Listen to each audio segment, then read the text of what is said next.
todos.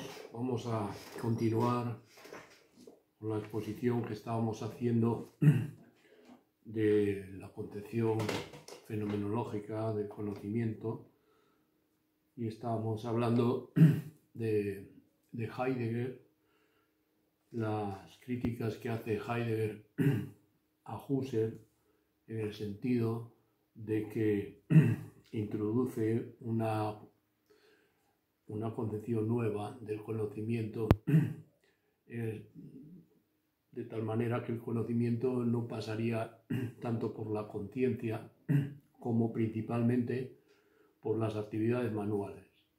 En nuestra relación con el mundo, que es lo que plantea Heidegger, como vimos en su obra Ser y Tiempo, en la primera sección de la obra Ser y Tiempo, porque hay una segunda sección que trata más bien de cuestiones de la ética, de los problemas de la angustia, de todo el sentido de la existencia, todo esto que influyó mucho en la filosofía existencialista. Es la segunda sección. La primera es la que trata de estos problemas antropológicos, y en los que introduce una concepción que llamaríamos pragmática del conocimiento frente a las concepciones idealistas, ¿no? El conocimiento y nuestra relación con el mundo, como seres en el mundo en el que estamos, para Heidegger la relación más originaria es preconsciente, es, como dice él, pre-reflexiva, y la describe diciendo que nuestra relación inmediata con el mundo pasa a través de las manos, con el concepto que introduce del ser a la mano, ¿no? De los instrumentos, que suponen todo un plexo de instrumentos con los que nos conectamos directamente con la realidad, ¿no? Antes de que nuestro conocimiento de la realidad pase a la conciencia, ¿no? Como vimos, el ejemplo que ponía Heidegger es el ejemplo de la acción de martillear, ¿no? Parece ser que el padre de Heidegger era carpintero, ¿no? Por tanto, Heidegger de niño debió tener una experiencia trabajando con estos instrumentos de carpintería, como el martillo. El ejemplo del martillo es muy famoso, por eso lo pongo, porque con él Heidegger trata de explicar cómo la acción de manejar un martillo, una habilidad, aunque puede tener su origen en la conciencia, sin embargo, necesita la conciencia para aprender a manejar el martillo. Una vez que dominas esa habilidad, tu relación con el mundo a través del martillo es completamente automática, inconsciente, ¿no? Es una habilidad que tiene que ver con las manos más que con la cabeza, ¿no? Con la conciencia, digamos, con la conciencia. Y en ese sentido es en el que Heidegger pone estos ejemplos que dice que solamente, como digo, si el martillo se estropea es cuando introduce empieza la atención, la conciencia, empieza a estudiarse el martillo no como un útil, sino como un sujeto con propiedades, ¿no? Por ejemplo, que tiene pues un mango y una cabeza, ¿no? Como un sujeto y un predicado, ¿no? Entonces esto es lo que Heidegger dice que es lo que trata normalmente el conocimiento en la tradición filosófica, pero se habían olvidado, como Heidegger también dice, utiliza mucho esa frase del olvido del ser por la filosofía occidental, que fue la metafísica según él, pues aquí se habrían olvidado toda la teoría del conocimiento anterior del papel de las manos. Claro, ya vimos que hubo un filósofo presocrático, Anaxágoras, que había introducido esta idea, ¿no? De que el hombre es más inteligente que los animales porque tiene manos, pero esa idea fue olvidada realmente. Y Aristóteles la tergiversó, ¿no? Porque Aristóteles llega a decir que las manos humanas son más perfectas que las de los animales porque tenemos un cerebro mayor. Pero hoy sabemos, voy a apuntar otros temas, por la biología evolucionista, que es más bien lo contrario. Tenemos un cerebro mayor que los monos es por la bipedestación que se produce en los homínidos, y la mano exenta, la liberación de las manos que se empiezan a utilizar por los homínidos, como el Homo habilis, para trabajar el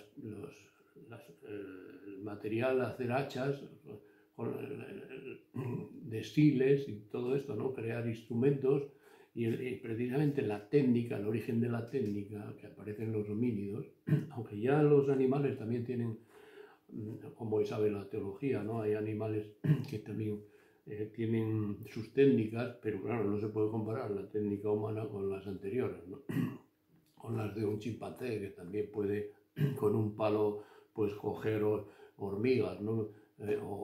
O incluso pues hoy sabemos por la etología como los cuervos, por ejemplo, con el pico pues pueden construir palos, instrumentos para coger la comida. Es decir, que la técnica, los hurones que hacen también presas en los ríos, ¿no?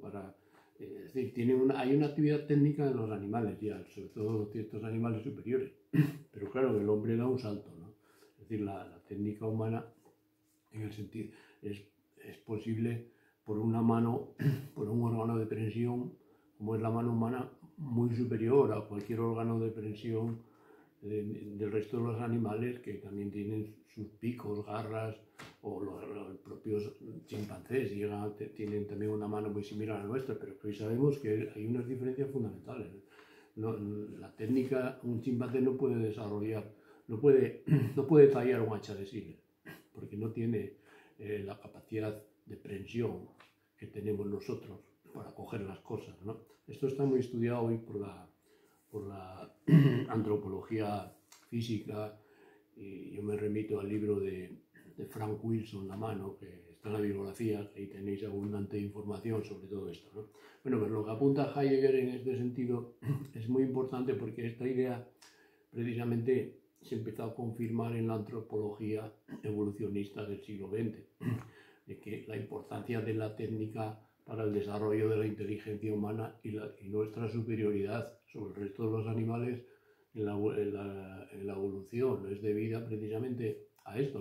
Por eso podemos decir que las manos, en el sentido que son el origen de la técnica humana, tienen un papel trascendental, ¿no? Es decir, por las consecuencias que tuvo esto, ¿no?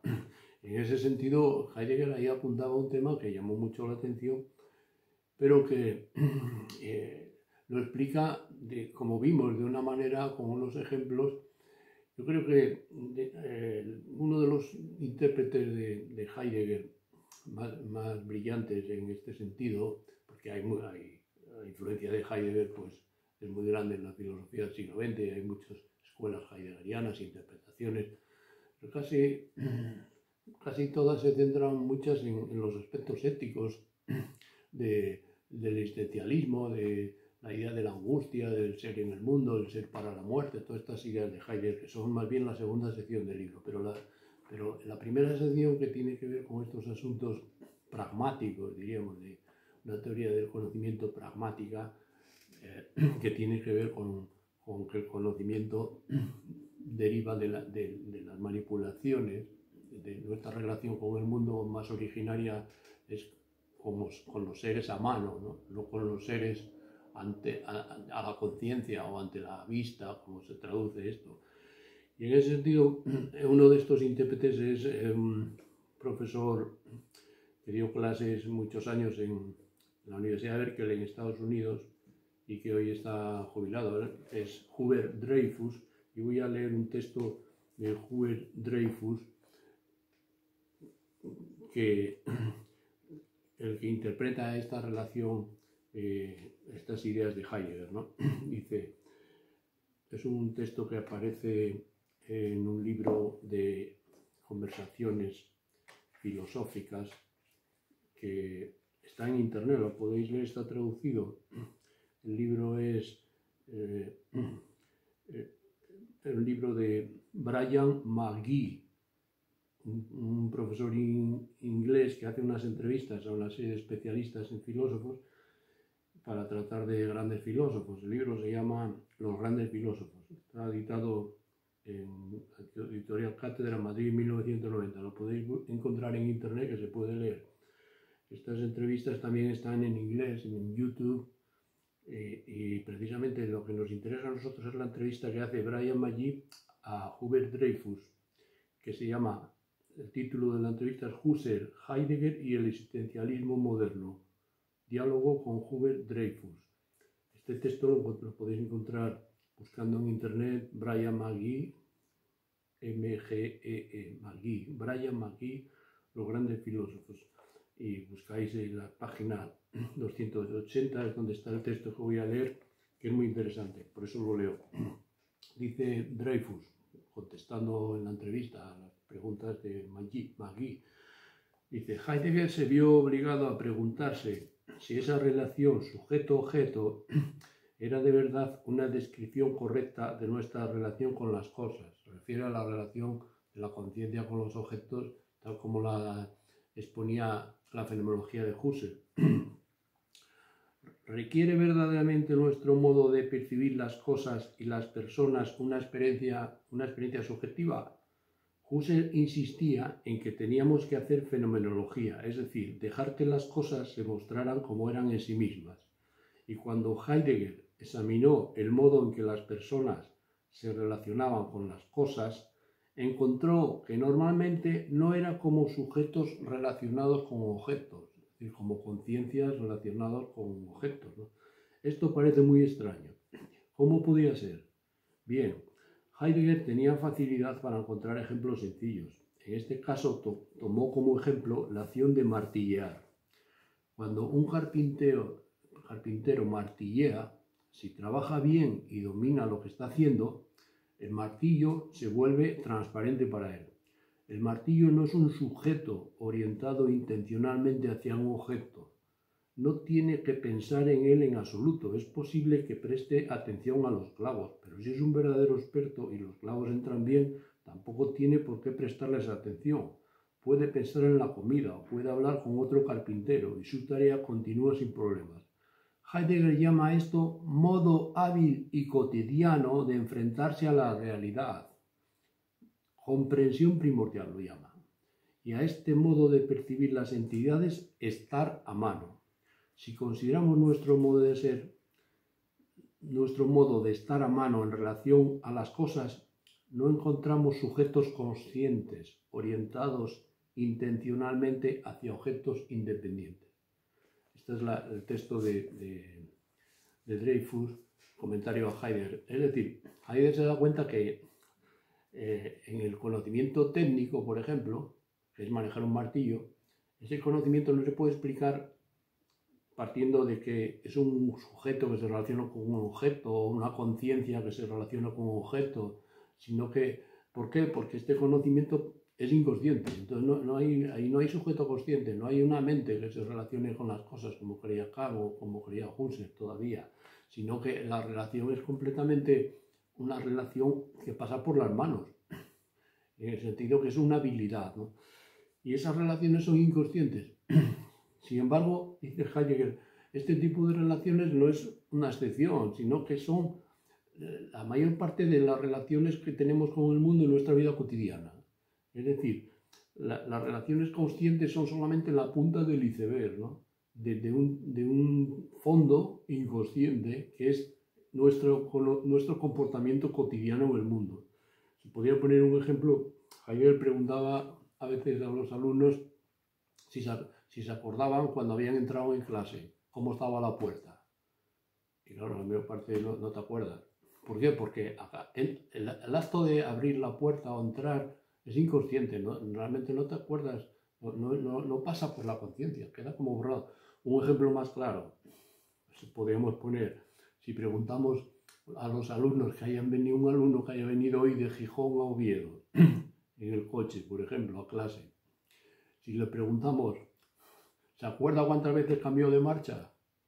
Pues seguramente no puede contestar. ¿Por qué? Porque el acto de conducir es completamente corpóreo, automático, no pasa por la conciencia. Es una habilidad que se adquiere y en el momento que se adquiere ya no pasa por la conciencia. Sin embargo, es un acto que nos relaciona con el mundo de forma inteligente, ¿no? Porque gracias a la conducción pues no chocamos, podemos llegar, podemos ir, atajar por un sitio, ir más rápido y todo esto lo hacemos de modo inconsciente. Sin embargo, claro, Heidegger dice que ese conocimiento no se puede explicar con el esquema de que el conocimiento es una relación entre la conciencia y el objeto, porque ahí no hay relación consciente.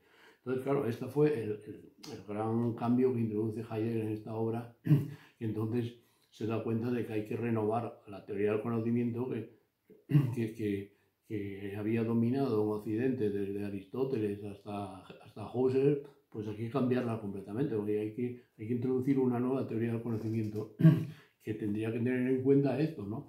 Que el conocimiento esencialmente no es el conocimiento que pasa por la conciencia, la esencia del conocimiento pasa por las habilidades que son inconscientes y sobre todo por las habilidades manuales, ¿no? Entonces hay aquí, yo en este sentido, pues aplico la idea de Heidegger del olvido del ser, en este caso, a que la teoría del conocimiento occidental se olvidó de las manos. Es decir, habría que volver a Anaxágoras otra vez, que es el que dijo que la inteligencia tiene que ver esencialmente con las manos. Y habría que volver a Anaxágoras para retomar esta teoría y criticar toda la teoría anterior, que había sido un error, un desvío, ¿no? Que es un desvío muy interesante, pero al fin y al cabo llevó al idealismo, ¿no? Entonces, para recuperar una relación más real con la realidad, habría que introducir un nuevo tipo de conocimiento que pasa por las manos. Bien, esta idea que aparece aquí en Heidegger, como ya dije, se desarrolló sobre todo por ejemplo, en la antropología evolutiva, ¿no? Todo este libro de Wilson explica cómo toda la antropología darwinista que hoy domina la antropología física, la antropología cultural, como el papel de las manos en el origen de la técnica, todo esto es fundamental, ¿no? El libro de Wilson es muy interesante porque se orienta a una interpretación del hombre desde el punto de vista evolucionista que se aparta de las teorías dominantes en muchos neurólogos que se consideran cerebrocentristas, ¿no? Porque creen que es el cerebro, la mente, que es lo que es la esencia del hombre, ¿no? Cuando Wilson lo que viene a decir es que el cerebro no se puede entender al margen del cuerpo, de otros órganos del cuerpo, como las manos, por ejemplo, ¿no? Y en ese sentido, pues todo este desarrollo tiene que ver con la antropología. Otro desarrollo importante que es el que introduce la psicología, por ejemplo, en la segunda mitad del siglo XX, la psicología de Piaget. Vamos a ver cómo Piaget, que no solamente es psicólogo, Piaget en la psicología descubre el papel importantísimo que juegan las manipulaciones en los niños antes de los 2 años y después para desarrollar su inteligencia. Es decir, que la inteligencia no se desarrolla de forma genética automáticamente o por una especie de innatismo, aunque hay aspectos innatos. Lo más importante de la inteligencia del niño para Piaget, un niño tiene que desarrollar la inteligencia utilizando sus manos, manipulando los objetos.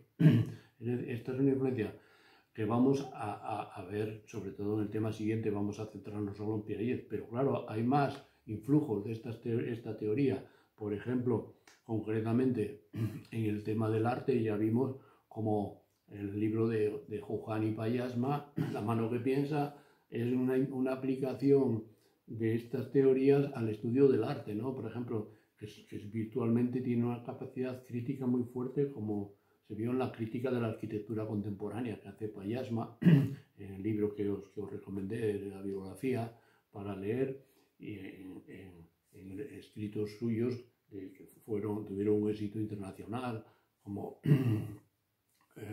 que ya citamos en otras, y ponemos en la biografía, ¿no? Los ojos de la piel, por ejemplo, es un texto de Payasma que hace una crítica de toda esta arquitectura contemporánea. En ese sentido, también en otras ramas, por ejemplo, aquí concretamente en Oviedo, la explicación que introduce Gustavo Bueno novedosa de la teoría de la ciencia, que es lo que hoy se está viendo como lo más creativo de Bueno, pues la teoría de la ciencia es una teoría de la ciencia que puede oponerse a las teorías del positivismo lógico, a las teorías de Popper, las teorías popperianas y postpopperianas, con otro modelo de explicación de las ciencias. Lo que la distingue de estas es precisamente la introducción de las manos, de las operaciones manuales de los científicos para explicar cómo van construyendo los teoremas, todo este aspecto operatorio que tiene que ver con el uso de en las ciencias la importancia que tiene los aparatos, que hay que manejarlos con las manos, y no se puede, no se puede, no se puede, por ejemplo, pues acceder a los electrones o a los protones que no se ven. Solamente con unos aparatos diseñados con las manos se pueden ver allí, pues que las partículas dejan unos rastros y por eso lo pueden estudiar. Es decir, que toda esta dimensión que introduce Gustavo Bueno también tiene que ver con esto. Es decir, pues un desarrollo de estas nuevas ideas, ¿no? Esto yo lo llamo la nueva filosofía que está surgiendo en la segunda mitad del siglo XX y que para entenderla hay que entender este desarrollo de la teoría del conocimiento que lleva ya en Heidegger a apuntar al descubrimiento de que la relación del hombre con el mundo, en el sentido de que el hombre es un ser en el mundo y por tanto que no se puede pensar que el hombre es un espíritu que está separado del mundo como se pensó en la tradición filosófica occidental o que es un producto de la pura materia o así, ¿no? Sino que es algo más complejo y que para entender el puesto del hombre en el cosmos, como diría Max Scheler, hay que tener en cuenta primordialmente las actividades manuales. Y por eso hay esta reivindicación que yo vengo haciendo también de una filosofía, un pensamiento hábil, en ese sentido, reivindicar el papel de una forma de pensar que reflexione sobre el papel de las habilidades. Aparte que esto está muy extendido hoy entre otras cosas, por la influencia de Piaget, vamos a ver, pero es el sentido de una filosofía de las manos, diríamos, es decir, frente a Fichte, por ejemplo, que partió de una filosofía del yo, o Kant, hay que partir hoy de una filosofía de las manos. Y las manos son la verdadera clave que nos puede dar otra imagen del mundo, y esto es lo que se está desarrollando, y en este sentido, este curso de introducción a la filosofía, pues decíamos que íbamos a hacer una introducción, pero para situar lo que creemos nosotros que son los problemas de creación que está habiendo hoy en la filosofía actual, ¿no? En el siglo XX y comienzos del XXI en el que estamos. Y por tanto que esto apunta más bien a una filosofía del futuro, porque claro, estos desarrollos hoy están marginados, ¿no? Por lo que dominan en los grandes medios las universidades todavía más importantes, pues es el positivismo o todas estas teorías. El marxismo ya está un poco en retirada, pero está surgiendo una preocupación por el mundo biológico que apunta a un auge del vitalismo, ¿no? Y puede ir en esta dirección. Bueno, pues vamos a pasar entonces solamente el tema siguiente a exponer la filosofía, la teoría del conocimiento de Piaget, que vamos a centrarnos y con esto acabaremos este curso, ya es el último tema y no podemos exponer más. Desde luego, al que le interese todo esto, pues yo me remito a mi libro La razón manual, donde tengo desarrollado más abundantemente todas estas cuestiones que dejamos aquí esbozadas, ¿no? Pero si vamos al tema que vamos a tratar ahora, es el tema, según el programa, el tema 9, que trataría de la fundamentación operacional del conocimiento. Para este tema me remito a mi libro, pues un resumen, Introducción al pensamiento hábil, páginas 80-87. Sería ahí una exposición mínima de lo que vamos a hacer. Una exposición mayor pues está en el libro que os dije de la razón manual, el capítulo que trata de la evolución histórica del problema del conocimiento, página 56-99, pero bueno, es una exposición más amplia. Para lo que lo vamos a hacer ahora nos basta con esto que vamos a exponer, ¿no? Bien, en ese sentido, lo que ocurre, el problema que tiene Heidegger es que hace estos descubrimientos, pero el método que utiliza es el método fenomenológico, es un método puramente descriptivo. Aunque Heidegger hace alguna innovación a este método introduciendo la idea de una hermenéutica, que da lugar a una corriente contemporánea de filosofía que se llama la hermenéutica y que tiene que ver porque Heidegger, diríamos, modifica un poco el sentido del método fenomenológico de Husserl, pasando de un aspecto puramente descriptivo a un aspecto interpretativo, ¿no? Hermenéutico. que habla de que hay una circularidad. Es interesante este cambio que hace Heidegger, pero esto corresponde a lo que se suele llamar la segunda filosofía de Heidegger, que es después de la guerra, después de la Segunda Guerra Mundial, en que Heidegger queda un poco por sus conexiones políticas con el nazismo y todo esto, pues quedó apartado, ¿no? de los ámbitos académicos, y entonces realmente no continuó su obra Ser y Tiempo, que él proponía una segunda parte, quedó frustrada. Entonces se dedicó durante ese periodo a comentario de textos poéticos, y por eso empezó a introducir y a fijarse en el método hermenéutico, que para interpretar los textos, pues claro, es un método que no puede ser meramente descriptivo, sino que implica una circularidad, ¿no? Es decir, los textos remiten a otros textos en un proceso en un círculo que puede ser que no se acabe, ¿no? Entonces ese es el Heidegger, segundo Heidegger, que interesa mucho a los literatos, pero a nosotros pues ya no nos interesa porque abandonó estos problemas de replicación del conocimiento. Entonces vamos a pasar a lo que ocurrió después de Heidegger, incluso paralelo a Heidegger, es que apareció un desarrollo, una teoría del conocimiento, que es la llamada epistemología genética de Jean Piaget, y en el sentido de que es una teoría del conocimiento que se centra sobre todo en las habilidades, cómo explicar el origen del conocimiento a partir de las habilidades de los niños, ¿no? Bueno, Jean Piaget, como sabéis, es un psicólogo de los más influyentes del siglo XX, ¿no? Ya fallecido en los años 80. Piaget, sobre todo, tiene la fama y alcanzó su primera fama como psicólogo en sus estudios de la psicología infantil, ¿no? Y, en fin, hoy son conocidos todos estos desarrollos que hace Piaget, las interpretaciones de cómo los niños van haciéndose inteligentes, ¿no?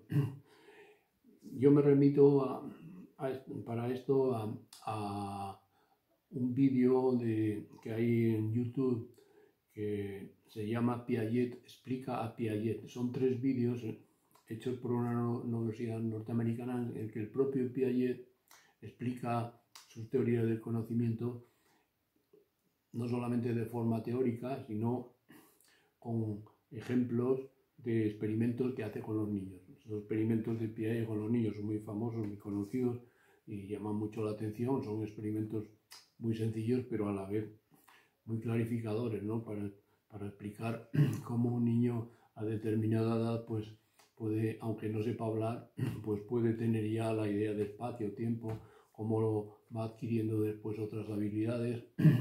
Y Piaget distingue los famosos estadios, ¿no? Los 3 o 4 estadios que distingue en el estudio de la psicología infantil, y que fue realmente la parte que desarrolló en su escuela de Ginebra como científico, ¿no? Como psicólogo evolutivo, porque Piaget de formación es un biólogo que después de joven fue una especie de adolescente prodigio, ¿no? que ya a los 14 o 15 años hacía investigaciones biológicas en el Museo de Ciencias Naturales de su ciudad, ¿no? Sin embargo, Piaget a los 17 o 18 años empezó a interesarse por la filosofía y fue muy influido por la filosofía de Henri Bergson, que era uno de los representantes del vitalismo en Francia, filósofo de mucho éxito, ¿no? Por eso Piaget, que es suizo, ¿no?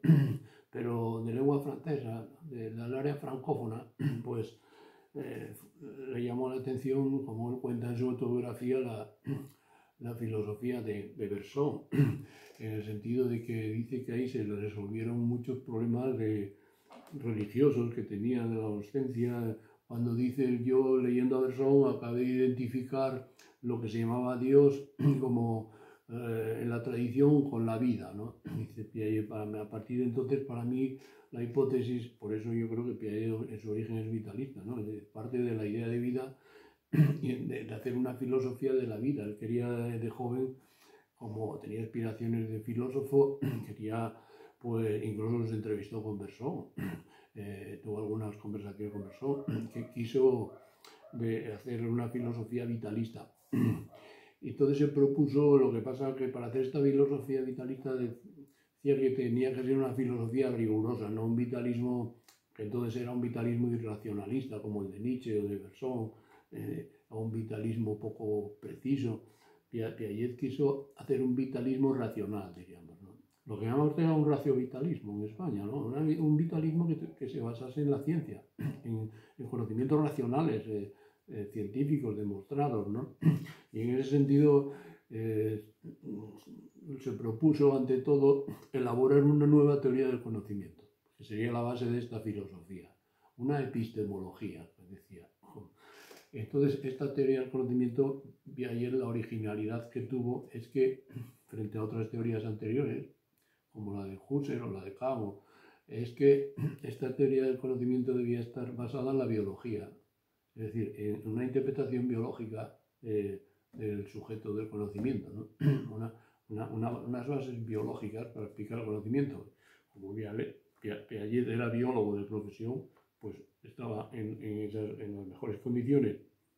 Entonces se dio cuenta que lo primero que tenía que hacer para desarrollar a su vez una teoría del conocimiento, que luego llamaría una epistemología genética, era pues buscar un apoyo científico en experimentos positivos, y por eso creyó que podía encontrar ese apoyo en el estudio de la psicología infantil. Entonces él creyó en principio que podía hacer, porque de su formación empezó a dar clases en la universidad, pero daba clases como profesor de filosofía, ¿no? Después empezó a orientarse a la psicología y al pasar creyó que debía dedicarse, pensó en principio 2 o 3 años de estudios psicológicos para poner las bases de esta teoría, de esta filosofía nueva que quería hacer. Dice lo que pasa, como él cuenta en la autobiografía, que no fueron 3 años, fueron 30 años los que pasó con sus estudios sobre la psicología de los niños, que en la biografía os doy una serie de obras que podéis ver y manuales donde se resumen todos estos descubrimientos. Que no los conozca, también me remito pues al vídeo que os dije que está muy bien resumido, ¿no? Y de una forma muy clara ese vídeo, que está subtitulado en español, aunque Piaget habla en francés, pero se puede entender perfectamente el texto. Estos 3 vídeos que en otros cursos pues los comentábamos en las clases prácticas, pero en este curso, por las razones del virus y todo esto, no podemos hacerlo. Entonces yo me remito, creo que son muy clarificadores. El que quieran, está muy bien expuesto por el propio Piaget, y la explicación de los experimentos, cómo aparecen aquí claramente todos estos descubrimientos que hizo Piaget en la psicología infantil, ¿no? Cómo los niños se hacen inteligentes, ¿no? Y precisamente pues diseñó una serie de experimentos que están ahí muy bien reflejados.